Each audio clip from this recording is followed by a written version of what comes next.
United Nations High Commissioner for Refugees started when the First World War II broke out for the sake of helping the displaced Europeans find a place.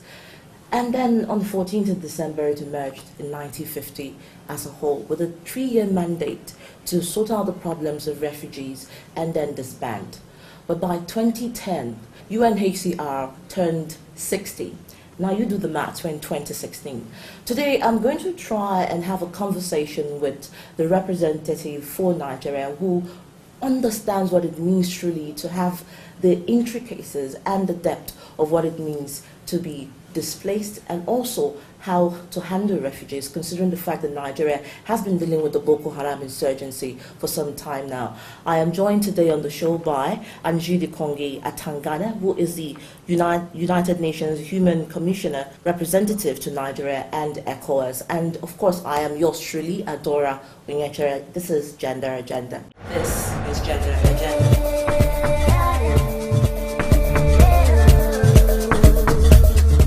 You're welcome, Madam, on the show. It's good to have you. Thank you. Well, I've heard so much about you. Very good things, very good things. We saw recently the empowerment program in connection with the Women Development Center as well for the IDPs. But let's get to understand what exactly has been the challenge with the IDPs. But before that, how has it been so far in Nigeria, considering the magnitude of IDPs that we're facing right now? Thank you. First of all, I would want to recall your attention to the fact that the mandate of my office is to cater for the needs of those we call refugees. Second leg of our mandate also tasks us with care for the stateless persons. Refugees are those persons who flee their country and who cross a border to seek refuge, to seek safety due to war or due to individual persecution, which for the case of Nigeria, we have about slightly more than 180,000 Nigerian refugees currently in Cameroon, Chad, and Niger, due to the insurgency in the northeast.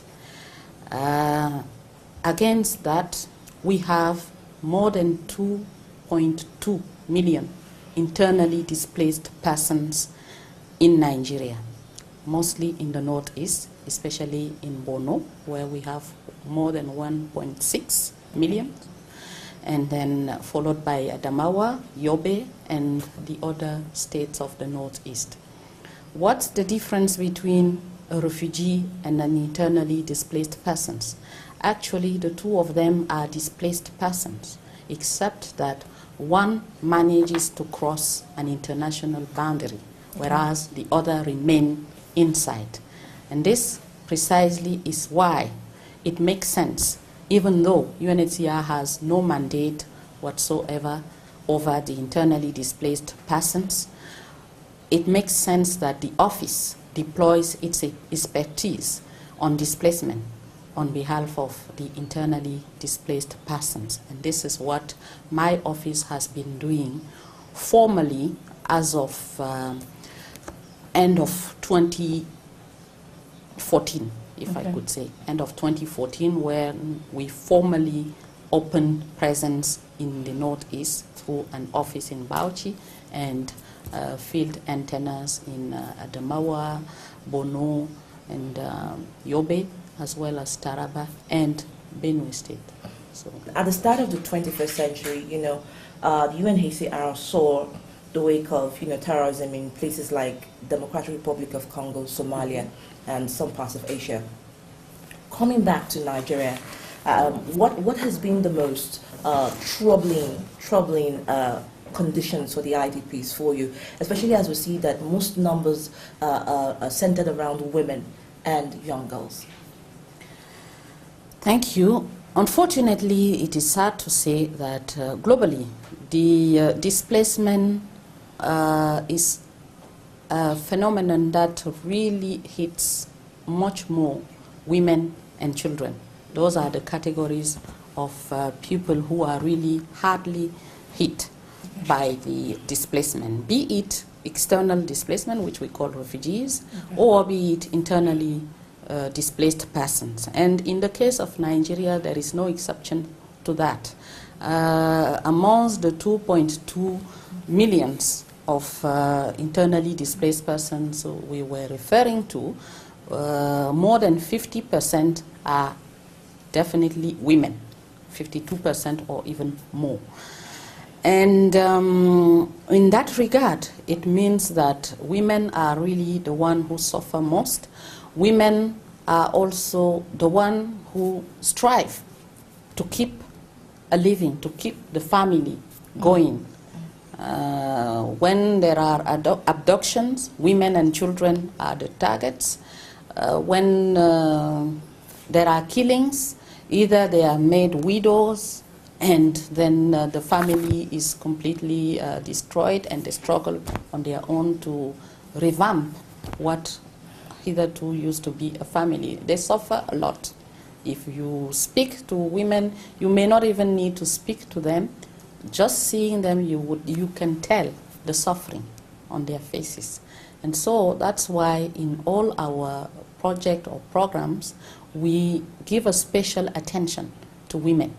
And in the case of Nigeria, we have really made it a point to design specific programs targeting women, be it in the form of psychosocial rehabilitation, because it has been an issue, it is an issue. Some of them have been abused physically, sexually. Others have been abducted, made forced wives. Some have given birth to unwanted children. The level of damage, human damage is appalling. And so there is need for psychological reconstruction for those women. And there is need for physical reconstruction, because these are women, when they get displaced, they leave behind all their belongings. And so they become homeless. They become destitute because they literally have nothing. And in fact, due to the fact that they are destitute, they are even prone to even further exploitation, violence, and we have seen instances where some women have fallen prey of, a very unhealthy sort of scheme of businesses that exist, unfortunately, in Nigeria, and not only in Nigeria, in the world. And so we have those programs to tackle the rehabilitation of their psychosocial and also their physical rehabilitation through livelihoods, through training, through housing, and through a number of other interventions. This is Gender Agenda.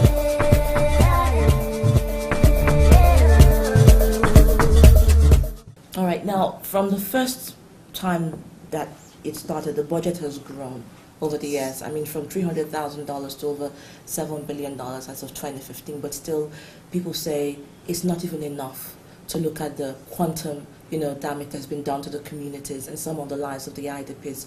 But let's come back to, the issues of collaborations here. We know that NEMA and SEMAs exist. Also, we're also looking at a database of the numbers of these people in their different regions.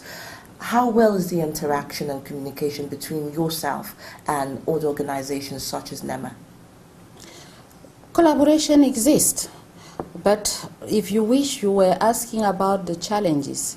The challenges in the case of Nigeria are really, I would say, twofold. The magnitude of the displacement is huge. When you talk about of 2.2 million individuals, persons, that's the size of some states, or even more than some micro-states. Countries, not states in the sense of Nigeria, which is a federation, but countries. There are countries that are below 2 million individuals. And so, if you take that into consideration, it means it takes a whole, rigorous approach in order to design a comprehensive program to tackle such a matter, because literally all the aspects need to be tackled.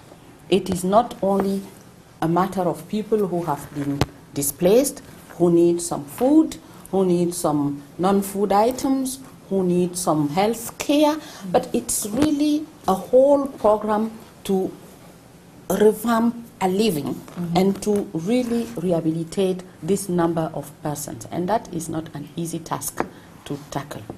And of course, the fact of the matter is also that, as I was saying, there is no specific international agency that is in charge or has the mandate for the IDPs. There is a reason for that. Okay. The mere starting reason is that these are persons who, although they have been displaced, they remain within the boundary of their national territory. So they remain the first and foremost responsibility of their national authorities.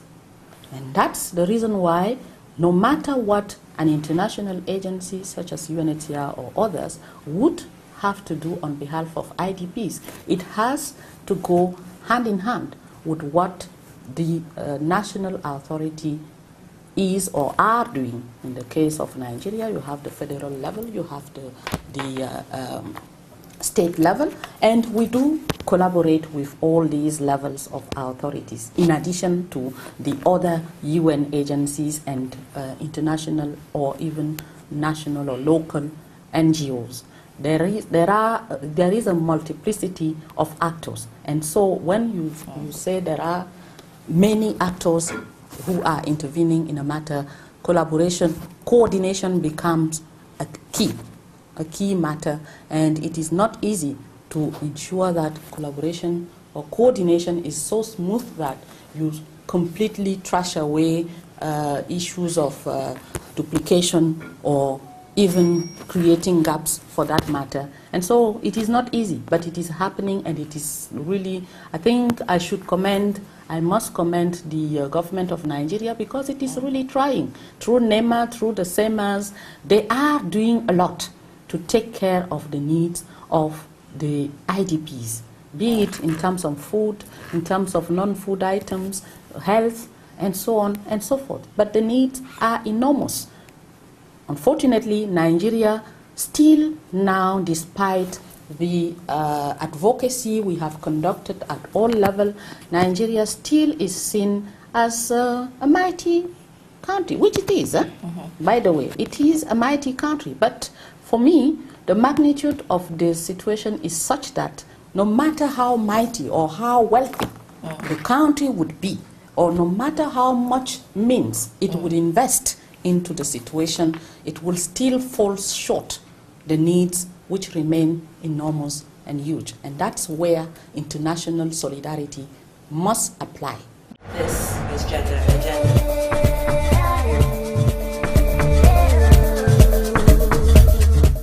Former Chairman ADAORA ONYECHERE, Esther Colonel Rabi Abubakar Abikan Dabiri, Mr. Femi Adeshi, Dr. Chiche Nagolo, Mr. Mada Lojuku. Welcome to Gender Agenda. Are there any, modus operandi in ascertaining what numbers of people or women are violated in different states? The enormity surrounding the issues to gender are in the variables, considering the fact that you're looking at education, empowerment, and renewable energy for women across board. Life of a female child is a life of the family. Can't talk about sustainable development, sustainable economy, without talking about women participation. What exactly is Oxford when you're talking about women empowerment and the role of politics? The political parties will not give women space. Women have to take it. Women are the architects of their own misfortune. We are not asking, for political posts just because we are women. We are asking it for it because there are women who can deliver. Do you think there is something wrong there, or it's just about people not wanting to relinquish power? Both. Gender Agenda with ADAORA, Sundays, 1:30 p.m.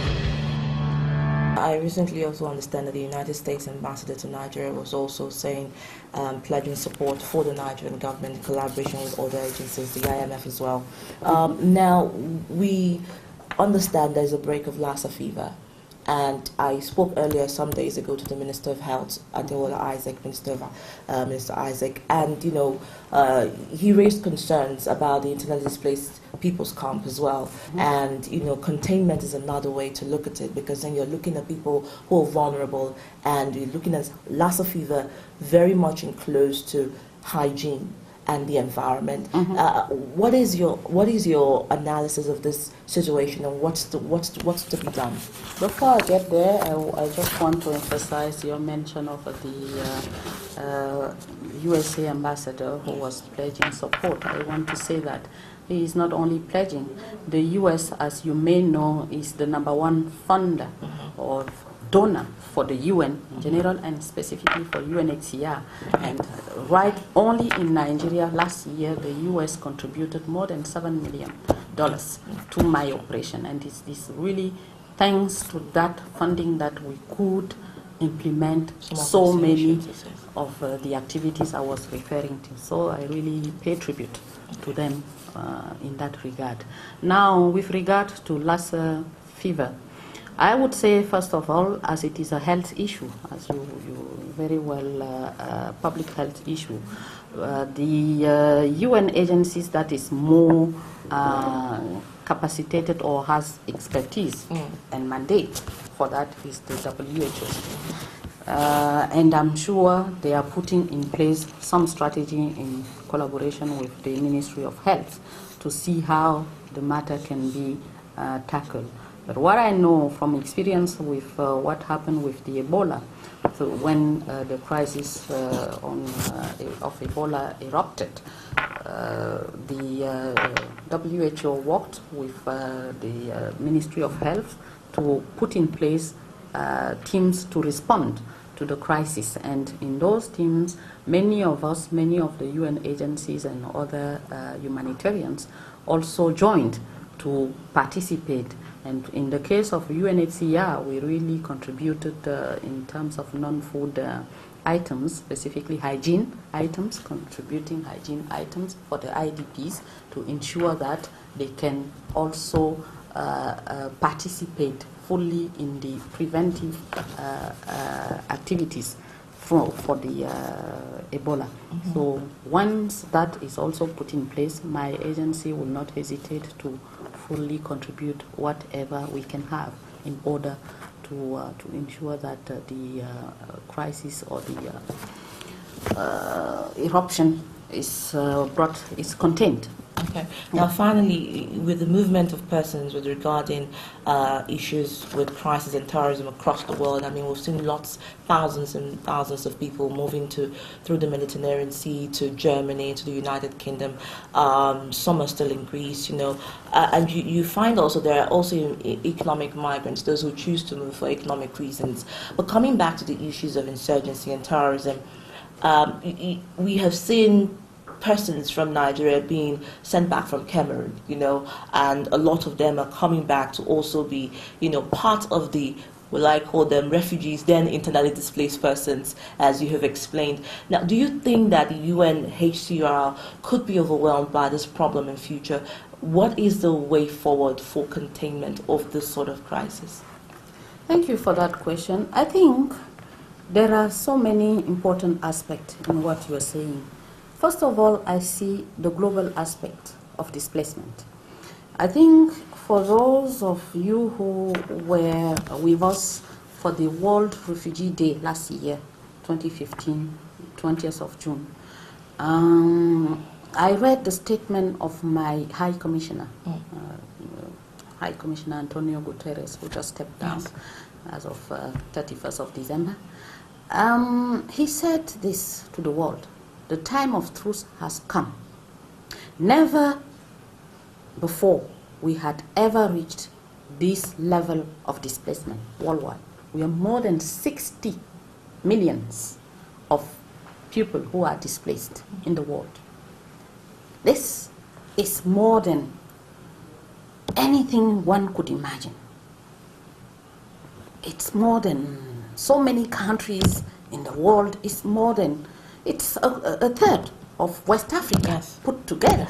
right? Or a third, or yes, close to that. Yes. Not really a third, because the West Africa is 300 millions. But it's still a sizable number of individuals. And so what his point of saying that was that no matter how much wealth, how much means we will invest to take care of these people, we may never make it.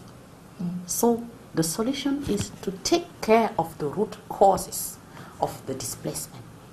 Take care of those issues that bring about eruption of violence, setting people on the roads to get displaced, to move, to go to look for safety, to look for...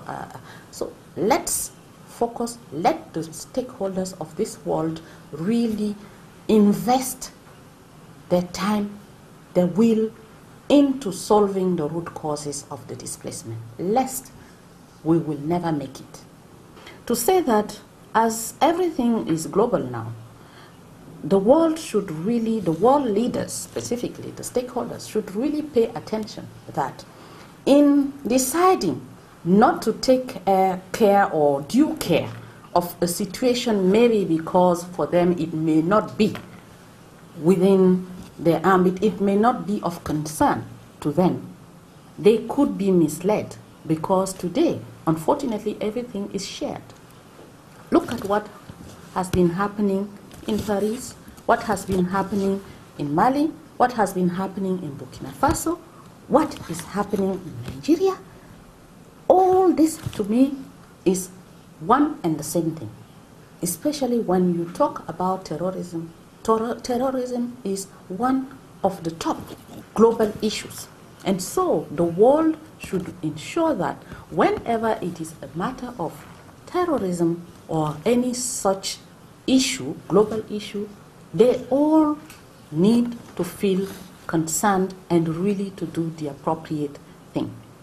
Lastly, when you mention the return of Nigerians from Cameroon, this is some matter we have been battling with, because precisely it is not allowed for a state that has signed or ratified the conventions on refugee status, the Convention of 1951 on the status of a refugee and its related protocol of 1967, and even in our African context, the OAU Convention of 1969, which Nigeria and both Nigeria and Cameroon are party to.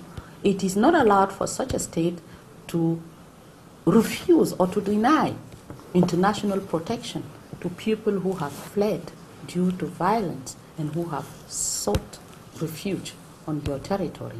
There are mechanisms that you can activate to ensure that you take not only care of the security of your own citizens and those who are joining, but you also ensure that those who are in need of refuge are benefiting from same. So it is a matter that is at the level of my headquarters, and it is being handled at that level. And very shortly, a mission, a top ranking mission, will visit both Nigeria and Cameroon to see that that matter really can be put to rest. The issue that the Nigerians who have sought asylum to Cameroon are being sent back to Nigeria in less than ideal conditions. And so it is being tackled by my office at the highest level. It's actually an issue which is on the table of the new High Commissioner, Mr. Filippo Grandi. And he will be raising it with the respective stakeholders in the margin of the AU summit, which is coming up by the end of this month. So thank you so much. Thank you. Thank you. We'll look forward to that and find out exactly what happens afterwards and the way forward. Thank you so much for joining us on the show. However, there's one thing she has said clearly here. She has said it is time for the world to tell itself the truth, and this has been echoed by world leaders all over, and find the root causes of some of those huge displacements of persons. 60 million people and counting all over the world are searching for succor and a place where they can lay their heads without the worrying of explosion of shells over their heads. For Nigeria, we keep praying that peace is the way to go, unity in diversity. And above all, I'll quote Mother Teresa. She said, "An eye for an eye only ends up making the whole world blind." I am ADAORA ONYECHERE. Thank you for joining us, and see you again next week. Goodbye. This is Gender Agenda.